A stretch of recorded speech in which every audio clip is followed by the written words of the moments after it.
Bulletin में सबसे पहले आपको मुल्तान से आगाह कर रही हैं। मुल्तान के हल्का PP 220 में बड़ी कॉर्नर मीटिंग से खिताब करते हुए डॉक्टर मोहम्मद इमरान गोराया, सदर जमात इस्लामी यूथ जिला यूथ मुल्तान सुहेब और Ammar Siddiqui, general secretary youth जनूबी पंजाब ने कहा कि लोगों ने तमाम पार्टियों को आजमा लिया है।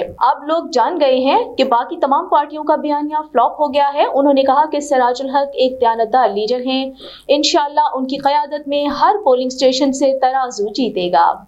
हमारे पास ऐसे लोग भी मौजूद हैं, इस्लामाबाद के मियां असलम साहब अरबपति खरबपति लोग होंगे, लेकिन एक दीन से ताल्लुक रखने वाले सिराजुल हक साहब, जिनका आपने एक दिन जियो के साथ में घर देखा, वो जमात इस्लामी के अमीर है। इसी तरह किसी के पास कितनी दौलत हो, जमात इस्लामी में दौलत, गाड़ियां, कोठियां, बंगले, 4 डाले 6 डाले, ये मेयार नहीं है।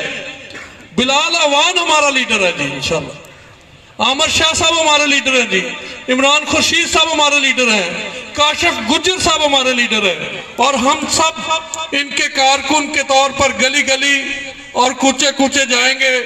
इंशाल्लाह एक ही नारा लगाएंगे, आप भी मेरे साथ, आपने तराजू कहना है सिर्फ, और यही नारे मुझे चाहिए। अगर आपको पूरा यकीन है कि आप अपना पोलिंग स्टेशन और यूनियन काउंसिल जीत जाएंगे ना, तो इंशाल्लाह हम हर यूनियन काउंसिल जीत जाएंगे, और इंशाल्लाह बिलाल अवान ही एमएनए होगा। इंशाल्लाह होगा कि नहीं होगा? तो इसके लिए आप जोर से एक नारा लगाएं कि जीतेगा इस बार, जीतेगा इस बार। मुझे आपकी तालियां भी चाहिए इसके साथ, जोर से तालियां भी बजाएंगे, तराजू भी कहेंगे, जीतेगा इस बार, जीतेगा इस बार, जीतेगा इस बार।